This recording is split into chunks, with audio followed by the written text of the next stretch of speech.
요한복음 10장 11절에서 21절입니다. 요한복음 10장 11절로 21절 말씀을 함께 고백드리겠습니다. 나는 선한 목자라. 선한 목자는 양들을 위하여 목숨을 버리거니와 삭구는 목자가 아니요 양도 제 양이 아니라 이리가 오는 것을 보면 양을 버리고 달아나나니 이리가 양을 물어가고 또 해치느니라. 달아나는 것은 그가 삭군인 까닭에 양을 돌보지 아니함이나 나는 선한 목자라. 나는 양을 알고 양도 나를 아는 것이 아버지께서 나를 아시고 내가 아버지를 아는 것 같으니 나는 양을 위하여 목숨을 버리노라. 또 이 우리에 들지 아니한 다른 양들이 내게 있어 내가 인도하여야 할 터이니 그들도 내 음성을 듣고 한 무리가 되어 한 목자에게 있으리라.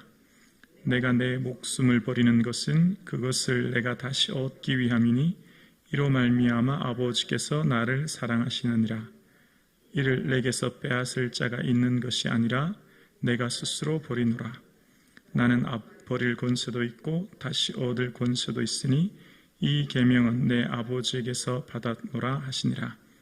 이 말씀으로 말미암아 유대인 중에 다시 분쟁이 일어나니 그 중에 많은 사람이 말하되 그가 귀신 들려 미쳤거늘 어찌하여 그 말을 듣느냐 하며 어떤 사람은 말하되 이 말을 귀신 들린 자의 말이 아니라 귀신이 맹인의 눈을 뜨게 할 수 있느냐 하더라. 아멘. 초막절이 된 상황에서 예수님께서 오늘 본문의 말씀을 계속하고 있으신데요. 초막절은 이스라엘 백성들이 광야에서 지켜주신 하나님의 은혜를 기억하는 절기였고 불기둥으로 그들의 삶을 인도해 주셨듯이 밤에 그들 초막절 행사에는 많은 횃불로 불을 피워서 낮과 같이 밝게 했다고 하지 않습니까? 그래서 마치 예루살렘에서 낮처럼 뜨개질을 할 정도로 환했다, 그런 표현을 합니다. 그래서 그런 상황에서 예수님은 나는 세상의 빛이다 말씀하신 것이죠. 그 상황에 빗대어 말씀하신 것입니다. 그 빛 대신 예수님 앞에 나아가면 죄가 사라지게 되고 그 예수님 앞에 나아가는 자는 영생을 얻게 될 것을 말씀하시면서 예수님께서는 또한 오늘 나는 선한 목자다 이렇게 말씀하십니다. 이스라엘에게 있어서 목자는 가장 익숙한 비유였기 때문입니다. 예수님께서 많은 비유 중에 왜 목자라고 비유했을까요? 우리의 표현에 이왕이면 나는 군대 장군이다 이러면 좀 더 강력한 힘을 가진 분으로 생각할 텐데 또 여러 많은 비유를 할 수 있을 텐데 왜 목자로 비유했을까요? 바로 우리가 양이기 때문입니다. 많은 양들에 대한 많은 것 이미 익히 들어 알고 계시죠. 시력이 나쁘거나 염소처럼 뿔이 없어서 외부의 짐승을 공격할 수도 없거나 이런 것들 말입니다. 근데 특히 양에 대해서 보면 양은 뒤집어지면 스스로 일어날 수 없다고 하지 않습니까? 스스로 일어날 수 없어서 그 열 때문에 복부가 팽창하여 죽게 된다는 겁니다. 스스로 일어날 수도 없고 또 양은 스스로 털을 깎을 수도 없어서 그 많은 털 때문에 감염병에 노출된다고 하지 않습니까? 그러니까 양이라고 하는 것은 스스로 아무것도 할 수 없는 연약한 존재. 우리를 빗대어 말씀하시는 거죠. 우리도 인생을 살다가 넘어지면 스스로 일어나기가 거의 불가능합니다. 너무나 연약한 존재이기 때문에 그래서 누가 필요하죠? 예수님이 필요한 것이죠. 우리의 삶이 내가 양이라고 하는 것을 고백하는 사람만이 주 앞에 나오게 되고 주의 도움을 구하게 되고 그리고 목자 되신 주의 은총을 구하게 되는 것이죠. 그래서 우리의 삶 가운데 주님은 끊임없이 너희는 양같이 연약한 자이니 목자인 내가 필요해. 얘들아, 세상을 살다 힘들고 지치고 넘어질 때 나를 바라보고 나에게 도움을 구해야 된단다 말씀하시는 것이죠. 그러면서 예수님께서는 자신이 목자 되심을 말씀하시면서 이제 목자와 삭군에 대한 비유를 이야기하십니다. 당시 가장 빈민, 하층민은 자신의 양조차 가지지 못했기 때문에 타인의 양을 치면서 품삯을 받고 양을 치어야 되는 사람들이 있었다는 거죠. 그런데 이 타인에게 이 다른 사람의 양을 치는 품삯을 받고 치는 이 목동들은 당시에 위험한 동물이 나타나면, 그러니까 무슨 일이나 늑대가 나타나서 양을 물어가면 더 이상 어찌하지 못했다는 거죠. 왜냐하면 자기 생명과 안전이 더 중요했기 때문입니다. 그런데 예수님께서 그 얘기를 하시면서 이야기합니다. 그러니까 목자, 참 목자는 양이 너무너무 중요하고 사랑하기 때문에 양이나 늑대나 일이나 사자가 왔을 때 반드시 목숨 걸고 그것을 지켜내지만, 돈을 품삯을 받고 양을 치는 목동들은 물어가도 어쩔 수 없이 내버려 둔다는 것이죠. 왜냐하면 자신에게 있어서 가장 중요한 건 품삯이었기 때문입니다. 여러분, 예수님께서는 우리의 삶에 목자의 삶을 보내주셨고, 그리고 우리의 삶이 양이라고 말씀하시면서 또 예수님께서 살아가신 그 목자의 삶, 참 목자의 삶, 선한 목자의 삶을 우리도 따라가기를 원하시는 것이죠.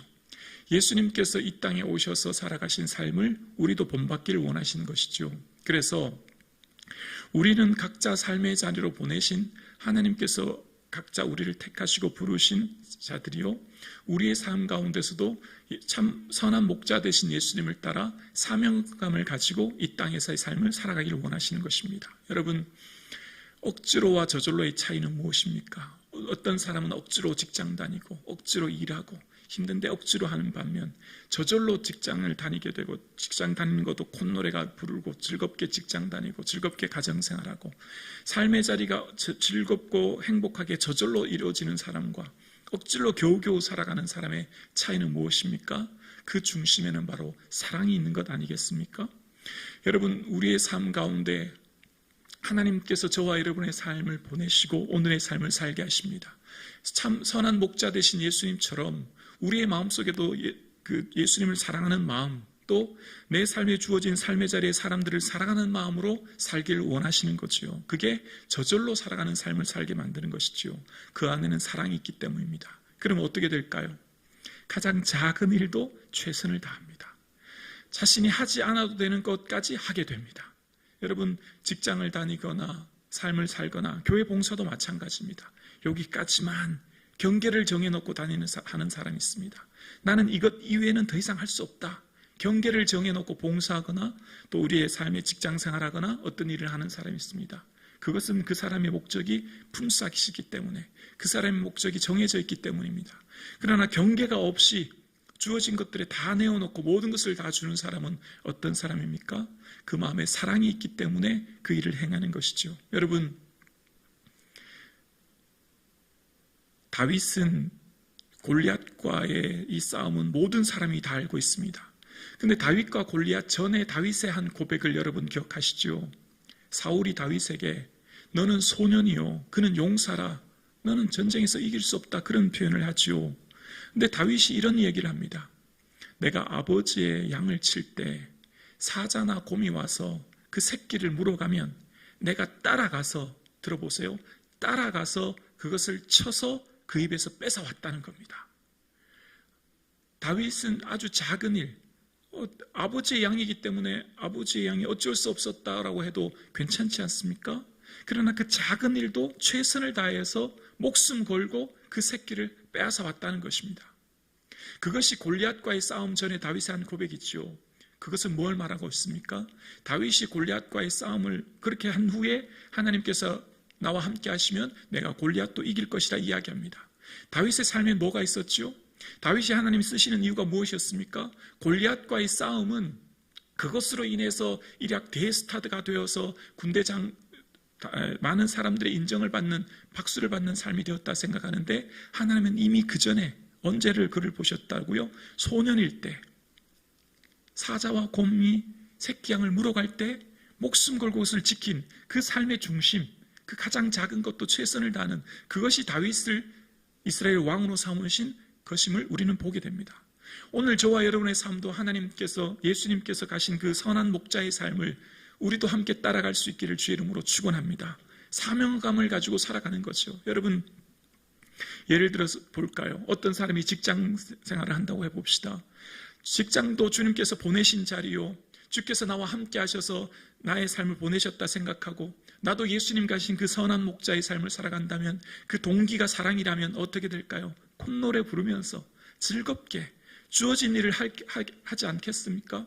그 사람이 있는 곳은 언제나 에너지가 넘치고 기쁨이 넘치지 않을까요?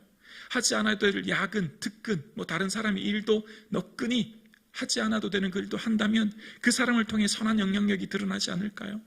주님께서 보내신 우리의 삶의 자리에서 우리가 한 일에 우리의 삶을 살아가는 목적, 모든 사람인들이 다 품삯을 위해 산다면 우리는 우리의 삶의 중심에 사랑이 되어 예수님 따라 선한 목자의 삶을 살아갈 수 있는 그런 삶을 살 수 있기를 주의 이름으로 축원합니다.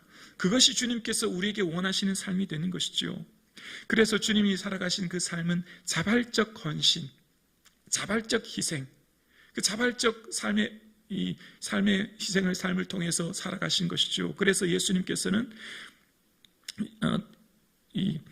나는 목숨을 버릴 건세도 있고, 내가 18절에 보면 내가 스스로 버리노라, 나는 버릴 건세도 있고 다시 얻을 건세도 있다, 이렇게 얘기합니다. 스스로 자발적으로 예수님께서는 십자가를 지고 이 땅에 오셔서 그 일을 하셨다는 겁니다. 주님께서 우리의 삶 가운데 직장과 가정, 또 교회, 삶의 모든 자리에서 억지로 겨우겨우 삶을 살아가는 것이 아니라 자발적으로 예수님께서 나의 삶을 위해 당신의 생명을 주셨듯이 나도 내 마음에 사랑을 품고 억지로의 삶이 아니라 자발적 희생의 삶을 살아갈 수 있는 그 은혜가 있기를 주의 이름으로 축원합니다. 우리의 삶은 그 예수님께서 살아가신 그 삶을 살아가는 것이잖아요. 예수님께서는 17절에 보면 내가 목숨을 버리는 것은 다시 얻기 위함이다 라고 이야기하시면서 예수님의 부활을 하실 것을 이후에 말씀하십니다. 부활은 반드시 십자가가 필요하지요. 여러분, 예수님의 삶은 우리가 생각하는 것처럼 거대하고 대단한 삶을 살지 않았어요. 예수님은 우리가 볼 때 마치 무명한 사람처럼 매우 이렇게 사람들 앞에 많이 알려지지 않는, 그러니까 오늘날로 말하면 무슨 세계적인 스타, 세계적으로 모든 사람이 아는 분이 아니었 것이 아니라 갈릴리라고 하는 작은 지역, 조금 더 넓게 하면 예루살렘이라고 하는 작은 지역의 사람들에게 알려지게 된 분이었죠. 지역을 말하면 아주 협소합니다. 전 세계에 비하면 아주 미미한 곳이죠. 뿐만 아니라 예수님께서 하신 일들은 겨우 11명의 제자로 세운 거예요. 그것도 비주류의 사람들 말입니다. 오늘날 말하는 수천, 수만, 수억 명의 사람들에게 알려지고 그 사람들을 무슨 제자 삼고 능력 있는 사람들의 능력을 행한 것이 아니라 겨우 11명에게 제자 삼고 사람을 세우시고 십자가를 지셨어요. 그러니까 예수님이 가신 그 길은 화려하고 대단하다고 하고 거창한 삶이 아니셨다는 걸 알게 되지요. 예수님께서 사신 것은 무엇이죠? 하나님이 말씀하신 그 뜻을 이루는 삶이에요. 화려하지 않아요. 거창하지 않아요. 대단하지 않아요. 그러나 주님께서 가신 그 길, 그 십자가의 길을 묵묵히 걸어가셨고 그 삶을 살아내신 겁니다. 우리의 제자의 삶은 뭡니까? 전 세계적으로 온 열방의 모든 사람들이 아는 거대하고 화려한 인생, 그런 인생을 말씀하는 것이 아니라 지금 여기에서 내게 주어진 이 하루, 내 가까이 있는 가족과 내가 직장 다니는 동료들에게 하나님의 뜻을 이루기 위해 기쁨으로 자발적으로 희생하는 삶을 살기를 주님이 원하시는 것입니다. 비록 내가 수억, 수천, 수많은 사람들에게 알려지지 않아도 작고 협소한 무명의 사람으로 살아도 그것이 주의 뜻을 이 땅에 이루는 것이요 주께서 나를 통해 기뻐하는 삶인 줄로 믿습니다. 그래서 주를 믿는 사람들은 언제나 주어진 작고 보잘것없는 그런 삶을 살아갑니다. 또한 예수님이 하신 그 삶을 보면 그 예수님의 일을 통해 많은 유대인들의 반응이 귀신 들렸다고 이야기합니다. 귀신 들렸다는 사람과 아니라는 사람으로 나누어지게 되죠. 예수님이 그 하신 일은 모든 사람은 100% 칭찬받고 사랑받고 존중받고 그런 삶을 사신 분이 아니에요. 예수님은 죽이려고 하는 사람들, 귀신 들렸다고 하는 사람들, 미쳤다고 하는 사람들, 벼랑 끝에 내밀어 죽으려고 하는 사람들이 있었다는 걸 봅니다. 예수님이 가신 그 길을 걸어간다고 하는 것은 우리의 인생 또한 마찬가지입니다. 모든 사람들로부터 완벽하게 사랑받는 인생 거의 없다는 거지요. 누군가로부터 미쳤다고, 귀신 들렸다고, 미움받고 모든 사람들로 손가락질 받는 그런 삶을 살 수도 있다는 거예요.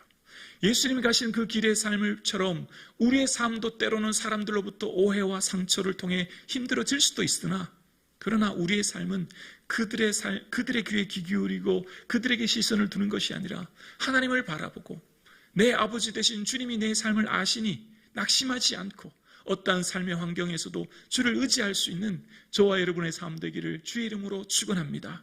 아버지만 의지하고 아버지만 바라보고 아버지께서 내게 이루어지라고 하라고 하신 그 삶의 자리에서 비록 화려하지 않고 거창하지 않아도 주어진 삶의 자리를 묵묵히 지금 여기에서 이룰 수 있는 저와 여러분 되기를 주의 이름으로 축원합니다.